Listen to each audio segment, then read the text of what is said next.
Bonjour les amis, moi je suis encore heureux de vous revoir à ce nouveau numéro et aujourd'hui nous allons aborder l'étude d'une fonction logarithme népérien que nous appelons communément ln. Donc la fonction que nous allons étudier aujourd'hui c'est une fonction définie par f de x égale x moins 2 plus 1 demi de ln de x. Alors qui parle de variation d'une fonction parle de ses limites, de sa dérivée, du signe de sa dérivée et bien évidemment de son tableau de variation. Alors, donc, l'ensemble de définition de la fonction f, l'ensemble est déjà donné, c'est 0 à plus l'infini. Pour ceux qui ne le savent pas, la fonction ln de x est toujours définie sur l'intervalle 0 à plus l'infini parce que c'est une fonction définie lorsque x prend des valeurs strictement positives. Et puisque x moins 2 prend n'importe quelle valeur sur R, il faut privilégier les valeurs que prendra la fonction ln. Dans tous les cas, on y reviendra. Nous allons trouver la limite de la fonction f. Donc, quand je dis les limites, nous allons trouver les limites aux bornes de l'ensemble de définitions. L'ensemble de définitions d de f a deux bornes, 0 et plus l'infini. Donc, nous allons d'abord calculer la limite à 0 de f de x. Et ensuite, calculer également la limite à plus l'infini. Que donne la limite en 0 de la fonction f? Prenons ça. Donc, puisque je cherche la limite quand x tend vers 0, je remplace toutes les valeurs par 0. Donc, quand je remplace ici x par 0, donc ça me fait 0 moins 2. Ça fait moins 2. ln de x quand x tend vers 0. Pour ceux qui ne le savent pas, retenez que ln de x quand x tend vers 0, c'est égal à moins l'infini.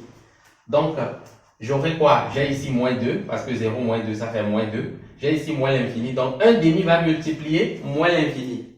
Ça fait toujours moins l'infini, parce que 1 demi est positif. Si 1 demi, si ceci était précédé d'un signe négatif, ça allait changer le signe de l'infini. Mais ce n'est pas le cas ici, donc j'ai moins 2 plus moins l'infini, donc moins 2 moins l'infini, ça fait moins l'infini. Donc je mets ça, ça fait limite quand x tend vers 0 de x moins 2 plus 1 demi de ln de x. Et mon résultat me donne quoi? Comme je l'ai dit tout à l'heure, ça me fait moins l'infini. Je vais prendre le temps de justifier. La limite, quand x tend vers 0 de x moins 2 égale moins 2. Et la limite, quand x tend vers 0 de 1 demi de ln de x égale à moins l'infini.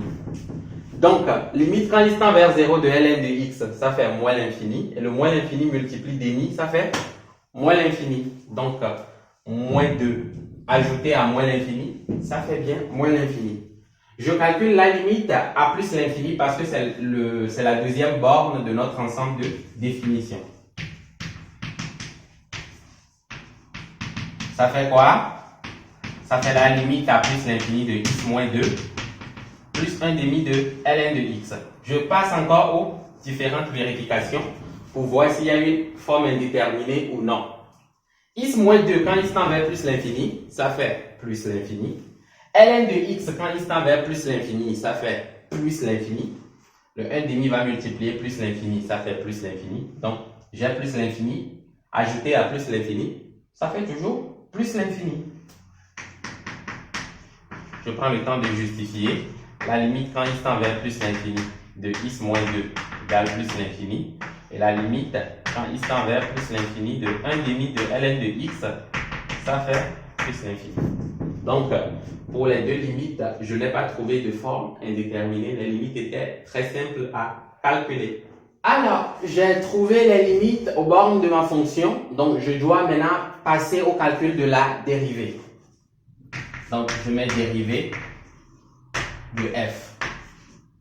Alors, pour trouver la dérivée, il faut toujours penser à préciser l'ensemble de dérivabilité. C'est important. Donc, je dirais la fonction. Donc, x moins 2, c'est une fonction dérivable sur grand R. ln de x, c'est une fonction dérivable sur son ensemble de définitions qui est 0 à plus l'infini. À chaque fois, ce qu'on fait, c'est qu'on trouve l'intersection des deux ensembles. Et c'est bien, ce ne sera rien d'autre que l'ensemble de définitions que nous avons trouvé au départ. Mais je vais quand même prendre soin de l'écrire. Donc, f est dérivable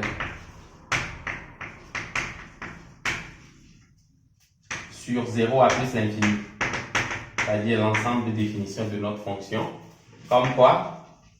Comme somme de deux fonctions dérivables.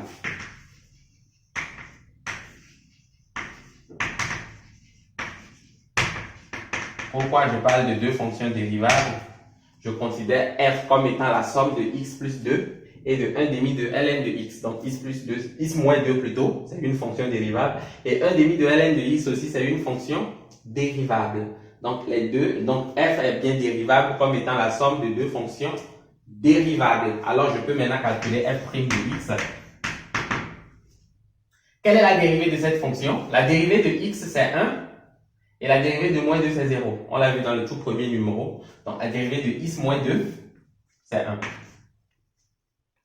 Quelle est la dérivée de 1 demi de ln de x? 1 demi de ln de x c'est une fonction qui est de la forme k fois u. Et les fonctions de la forme k fois u ont pour dériver k fois u'.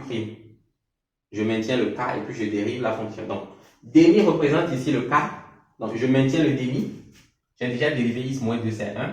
Donc, pour dériver 1 demi de ln de x, étant donné que 1 demi multiplie ça, je remets demi. Et je trouve la dérivée de ln de x. Quelle est la dérivée de ln de x? Retenez que la dérivée de ln de x, c'est 1 sur x. Parce que la dérivée d'une fonction ln de u, ça fait u' sur u. Nous y reviendrons. Alors, ceci, ça fait quoi? Ça fait 1 plus 1 sur 2x. Ça, c'est ma dérivée. Alors, qu'est-ce qu'il me reste à faire? Avant de passer au tableau de variation, il faut que je sache ce que donne le signe de ma dérivée. Nous travaillons dans 0 à plus l'infini, ne l'oubliez pas. Et que lorsque nous travaillons dans 0 à plus l'infini, ça veut dire que toutes les valeurs de x sont strictement positives. Quand je viens ici, x est strictement positive. X strictement positif, ça dit x appartient à 0 à plus l'infini. Ça veut dire que 2x est positif. 1 sur 2x également positif. J'ai cette constante qui est 1. Donc 1 aussi est positif. Un nombre positif plus un nombre positif, ça fait un nombre positif. Le signe de la dérivée saute déjà aux yeux, c'est ce que je veux dire. Donc, je mets ceci. Pour tout x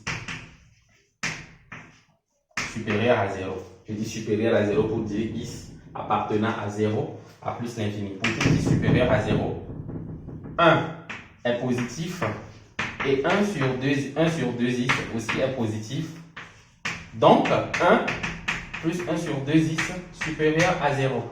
Quand je dis ceci supérieur à 0, qu'est-ce que cela veut dire? Cela veut dire que toute ma dérivée est supérieure à 0. f' de x est supérieur à 0. Donc, f, quelle est la conséquence lorsque la dérivée est positive strictement? La fonction est strictement croissante. Sur l'intervalle 0 à plus l'infini.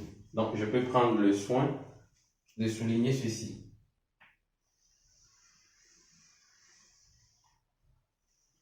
Voilà, donc nous allons donc finir avec le tableau de variation de notre fonction parce que nous venons de voir la dérivée et son signe.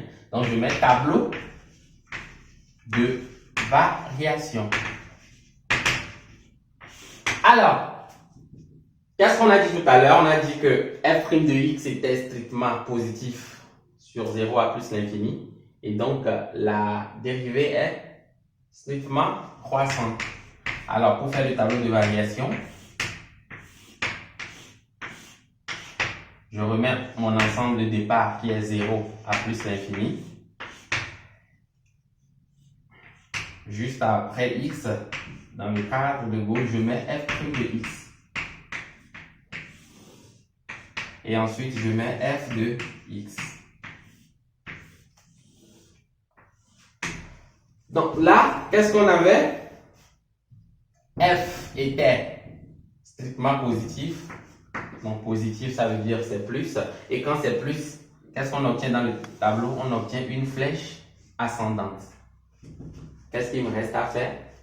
Ici, je vais mettre la limite aux bornes de 0 et la limite, enfin la limite aux différentes bornes de la fonction. Donc la limite en 0 et la limite en plus l'infini. Donc limite de f de x quand x tend vers 0, qu'est-ce qu'on a trouvé aujourd'hui? On avait trouvé moins l'infini.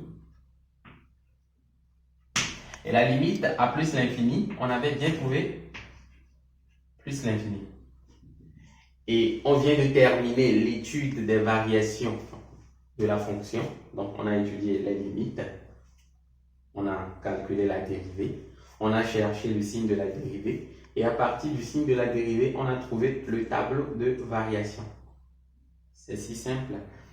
Au prochain numéro, nous allons voir comment, à partir du tableau de variation, nous pourrons démontrer ou bien manipuler le théorème des valeurs intermédiaires. D'ici là, portez-vous bien et n'oubliez pas de faire le challenge à la fin de ce numéro.